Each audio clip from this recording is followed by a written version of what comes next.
So we're at the Chargefox stand here at the Melbourne EV Show 2023, and we're joined by John from Chargefox. Thanks for taking the time, John. Pleasure. So tell us a little bit about Chargefox and the network. An organisation that's really old in EV charging. Well, about 6 years old. So not really old, but really old. But for this, For the industry, it's pretty old. We set up probably the first non-Tesla network of chargers, and have since then have grown into being an aggregator of other charge point operators' chargers, accessible all via the same Chargefox app. And so our business is not really installing chargers. It's about providing drivers with the biggest access, or the access to the largest network, because we work with other charge point operators rather than have to build a charger to make it available to the public. And that's how we grow. And why we say we're the fastest growing network, because we're actually running off of 5 or 6 other charge point operators. Oh, okay, yep. So I spoke with Evie back in Sydney back in March, and they were talking about the challenge isn't finding the sites, the challenge is commissioning the sites and getting them up and running. Can be, yeah. There's a whole lot. Like I'm originally from the UK, as you can probably all tell from my accent. Bit of a giveaway. Cool blimey and all that. Blimey, yep. But it's an inhospitable place to put chargers. So it can be commissioning, it can be finding a location to put a charger, because you actually have to ask someone to give up parking space and then you lease them. That's got to be in a location where you can drive enough kilowatts of power past it. It has to be on uncontaminated ground, so you can't put them in, say, servos and service stations, because all the ground's got fuel. So you can't put them there, so you have to put them in other locations. And then once you finally get the thing installed, you've actually got to get the grid companies to connect it to the grid. And like in, say, Western Australia, all of the people in the energy companies are working in mines, and it can take you months to actually get something in. Then when you get them in, to make it even worse, like you've got red dust, you've got animals, you've got overheating, you've got floods. It's the wild west of a country to put chargers in. So what would the total network size be for Chargefox as it today? So at the moment we have 1,400 chargers in the ground today. They're public facing. We have about 2,000 or over 2,000 private chargers that we manage at the moment. So we have a network of just actually no, it's more than that. It's over 4,000 chargers if you mix both the public and private chargers together.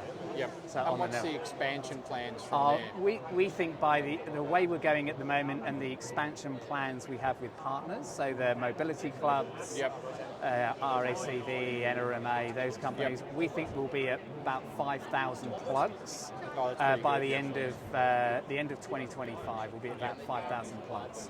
And that's a key part of this range anxiety, that people just get to know there is a charging solution.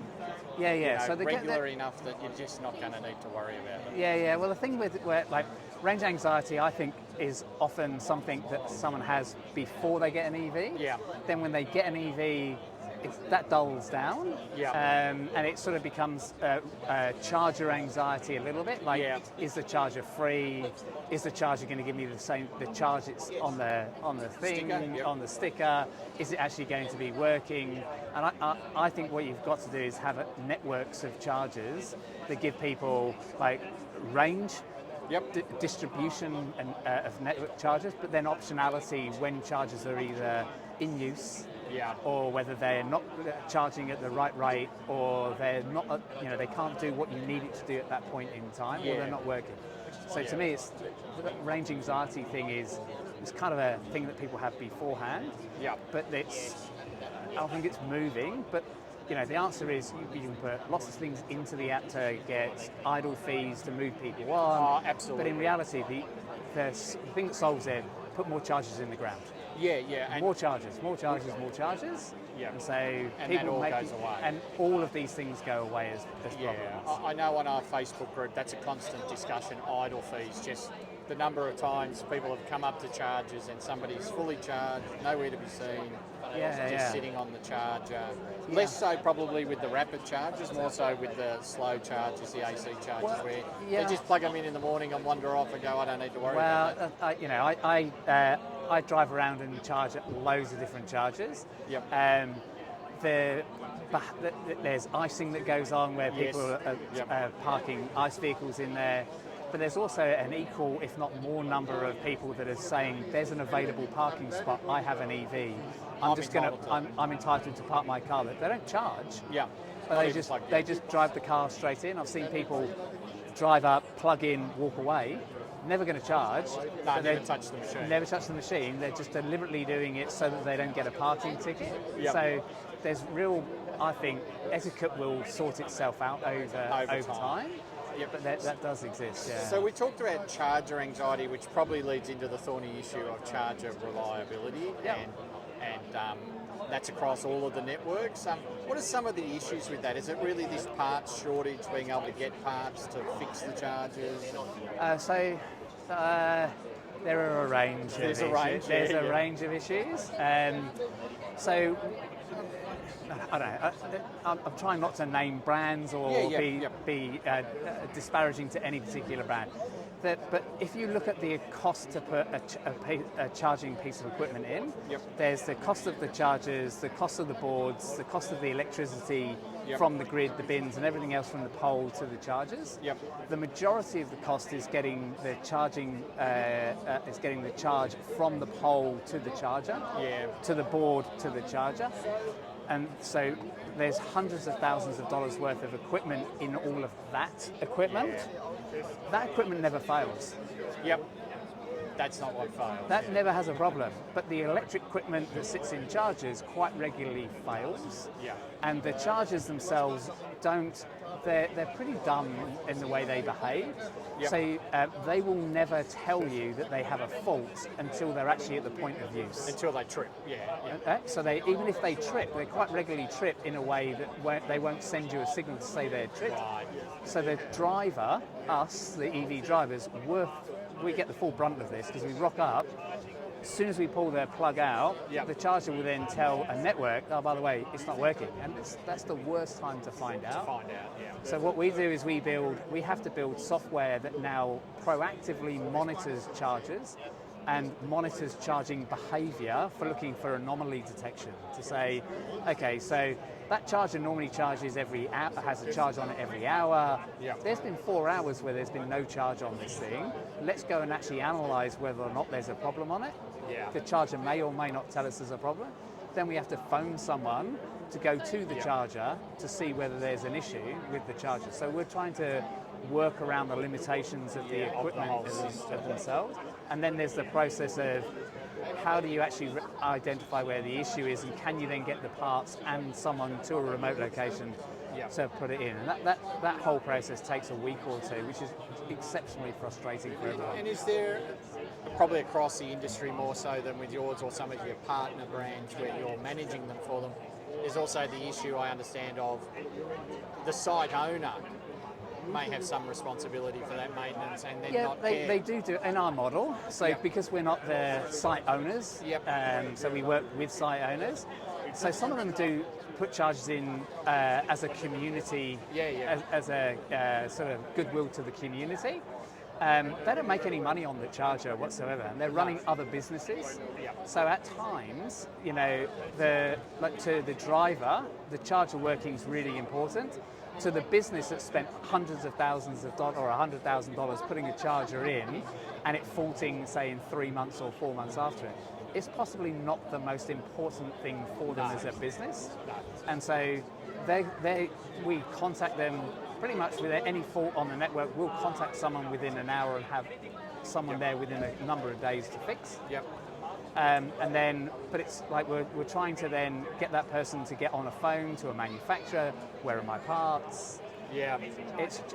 It's hard. It's harsh on people. Yeah, yeah. Look, and I think it's getting less and less, and that may in part be too that we're building more charges, so people are getting a bit more confidence. If I rock up and this doesn't work, Yes, I can get something. optionality. You want the optionality of you want to be on networks that basically go, if this charger doesn't do what it should do, it's not fast enough as it's displayed, or it's not quite working. You want the optionality of getting to another one right next door. Yep. So I think there's that's basically will solve some of the issue. But the reliability on networks is going up dramatically. I'm the CEO of Chargefox. I've been in it for this is my 8th month. And the reliability of it now, as a whole network, both AC chargers, DC chargers, fast chargers, ultra rapids, we're pushing 95% SLAs on all chargers at the moment. Yep. We've got partners on there, let's say Eureka, the last 90 days, Eureka were at 97%, 98% availability on all chargers. So the reliability is increasing.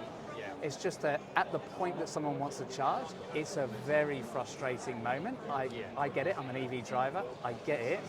And they're very vocal. Like someone's not charging, the first thing they'll do is tweet, put it out on social network. I can't charge. Yeah, I can't charge. And so it looks from their outlet that nothing works on their networks, and that's not actually the truth of what's going on.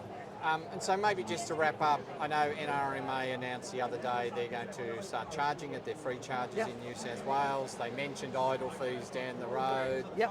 How far do you think we are away from idle fees? Is it a fair way in Australia? Well, there are certain people who want idle fees, and there are certain people that don't. We're just wrapping up a trial that we're doing at the moment in Western Australia for Synergy on the Western Australian EV network. We've run that for a number of months and made some comparisons between charging behaviour and what we call parking time, finished charging but still parked. And we know that the method we used in Western Australia reduced the park time. So we're going to take those findings and then we are going to make those things available on the wider network to people over time. Yep. But it won't be for everyone. Like if you put charges in, say, in a shopping centre, why would you put idle fees in there? Because as soon as your car charges, you're going to ask someone to walk back out of the shopping centre and move. They're going to leave the shopping centre. So I think you'll find you'll get people that will apply and people that won't apply. Right, yeah. No, that makes sense. But I think, thank you for your time. But as we look around today, I think the EV future is coming at us pretty fast by the looks of it. Keep saying to everyone that comes here, if you're into EVs at the moment, you're a pioneer. Yeah. That's the stage we're at the moment. We're a pioneer. But, man, it's growing pretty quick. It's growing and it's an exciting world. Absolutely. No worries. Well, thank you, John. Thank you very much for your time.